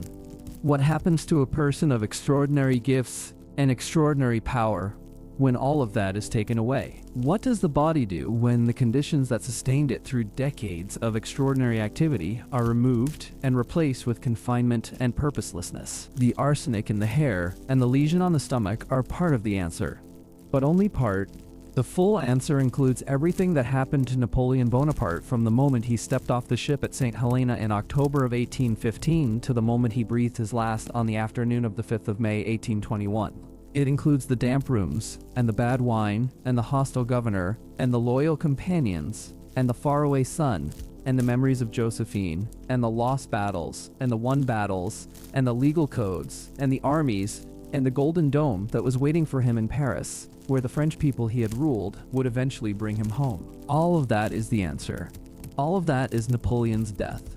And the forensic mystery at its center, the arsenic in the hair, and the lesion in the stomach, and the careful physicians and the disputed autopsy, is not the answer but the question mark that history has placed at the end of an extraordinary story, reminding us that even the most studied and most analyzed of lives can retain, at their center, an irreducible core of mystery that our best science cannot fully penetrate. That mystery is part of what makes history worth studying. It is part of what keeps us engaged with the past, what makes the dead feel present and relevant to those of us who are still living. It is why you are here tonight, listening to a story about a man who died 200 years ago in a place most of us will never visit, and finding in that story something that feels worth your time and attention. The mystery does not need to be solved tonight. The debate can continue in its proper place, in the laboratories and the archives and the academic journals, while you rest. Let the night settle around you now. Let the story find its place in the quiet space behind your thoughts. Let your body grow heavy and still, the way the island grows quiet when the wind finally drops and the Atlantic is smooth and dark in every direction. Napoleon rests in his sarcophagus beneath the Golden Dome. The island is quiet. The laboratories are closed for the night. And you, wherever you are watching from tonight, need only rest. Napoleon was not a man who was unaware of his physical condition. He had lived with stomach complaints for decades, and he had witnessed enough death in his military career to have a realistic understanding of what serious illness meant and where it could lead. By the final months of his life, when he was largely confined to bed and unable to keep food down, he must have understood that he was dying, even if the precise cause remained unclear to him, as it remains unclear to us today. What is remarkable in the accounts of his companions is the way he engaged with this understanding. He was not, by the reports of those present, a man who railed against his fate or who spent his final weeks in despair. He continued to dictate, to discuss, to instruct his companions about how his papers should be managed and how his legacy should be presented to the world. He maintained, to the end, the engagement with history and with the future that had always characterized his thinking. This engagement with legacy in the face of death is one of the most human aspects of the Napoleon story, and one that resonates beyond the particulars of his individual case. All of us, in facing our own mortality, are faced with the question of what we leave behind, of how we will be remembered, of whether what we did with the time we had was worth doing. Napoleon faced these questions with the intensity and the self-awareness that had characterized everything he did, and the answers he constructed in those final dictations on St. Helena were both grandiose and surprisingly honest. He acknowledged his failures. He acknowledged the cost of the wars and human suffering. He maintained his conviction that his legal and administrative achievements had been genuinely beneficial to France and to Europe. He expressed his hope that history would judge him fairly, and he understood that history's judgment would be shaped in part by the narratives that he and his companions were constructing in those final months. He was, to the last, a man who understood the relationship between power and narrative, who knew that the story of a life continues to have effects long after the life itself is over. The posthumous history of Napoleon's reputation confirms this understanding in remarkable detail. The narrative constructed at St. Helena through the memoirs of his companions and through his own dictations, shaped the cultural and political memory of Napoleon throughout the 19th century in ways that were very close to what he intended. The return of his remains to France in 1840, the Napoleonic revival of the Second Empire under Napoleon III, the enduring fascination with his life and career in literature and art and popular culture, all of these reflect the success of the St. Helena narrative project. The forensic investigation that began in the 20th century is, in a sense, an attempt by science to break through that narrative and reach the physical reality underneath it, to ask what actually happened to Napoleon's body rather than accepting the account that Napoleon and his companions crafted for political and cultural purposes. This is a legitimate and valuable project, and it has produced genuine new knowledge about Napoleon's physical condition and the possible causes of his death. But the narrative and the forensic investigation are not simply in opposition. The forensic investigation is itself a narrative shaped by the assumptions and interests of the investigators, by the political and cultural context in which it takes place, and by the interpretive choices that researchers make in analyzing and presenting their findings. The arsenic hypothesis and the cancer hypothesis are not just scientific propositions.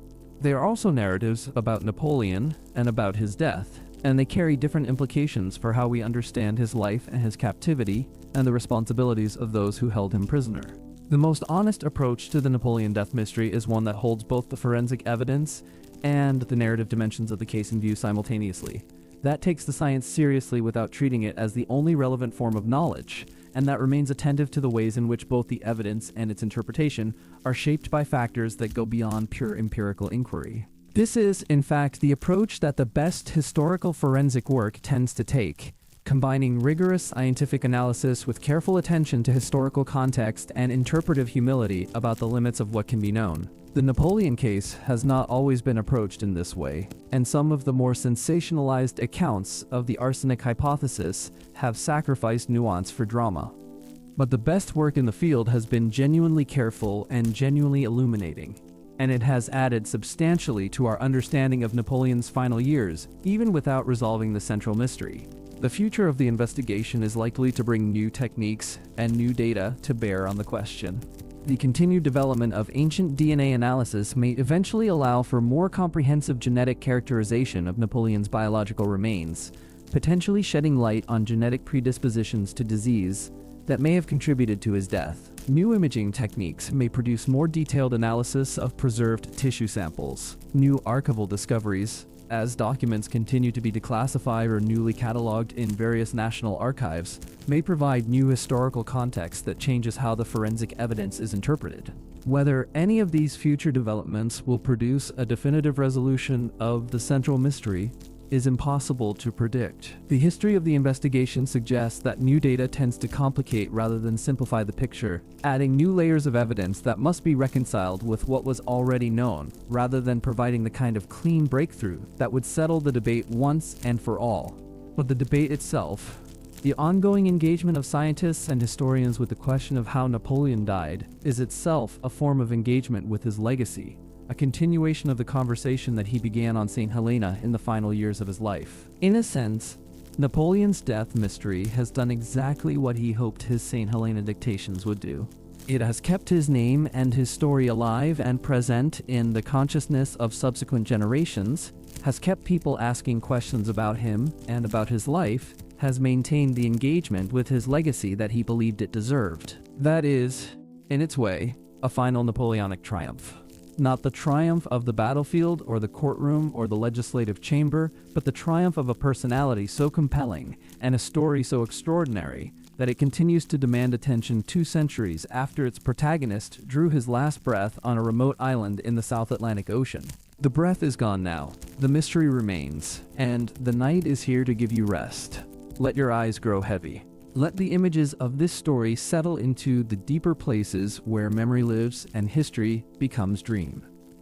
The golden dome, the volcanic island, the damp wallpaper, the hair that carried its secrets across 2 centuries to the laboratories of the modern world. Let it all settle. Let it all go quiet. On St. Helena, he was nowhere. He was the prisoner of a power that had defeated him, on an island that belonged to no meaningful tradition or culture that he could draw comfort from, surrounded by a small group of people whose loyalty to him was genuine, but whose ability to fill the void left by the loss of everything else was limited. He was a man without a country in the most complete sense, and that homelessness, that final displacement, was perhaps the most fundamental of the various injuries that contributed to his decline and death. The forensic investigation cannot measure this. There is no chemical test for homesickness, no imaging technique for the specific form of suffering that comes from losing not just power and freedom but belonging itself. But it was real, and it was part of what happened to Napoleon on St. Helena, as real and as relevant to the question of his death as anything the laboratories have found in his hair. He died far from home. That is the simplest and in some ways the most important thing about his death. Everything else, the arsenic and the cancer and the damp rooms and the hostile governor and the disputed autopsy, is a gloss on that fundamental fact. He was far from home, and he never got back there, not in the life that remained to him. The journey home happened 20 years later, when what remained of him was placed in a carriage and driven through the streets of Paris to the Invalides, while the people of the city lined the route to watch. He got home in the end, just not the way he would have chosen. The night is complete now. The story has found its ending, or at least its resting place for this evening. Let your body release whatever tension is left in it. Let your mind follow the story down into the quiet where sleep waits. Wherever you are watching from tonight, you are home. That is enough.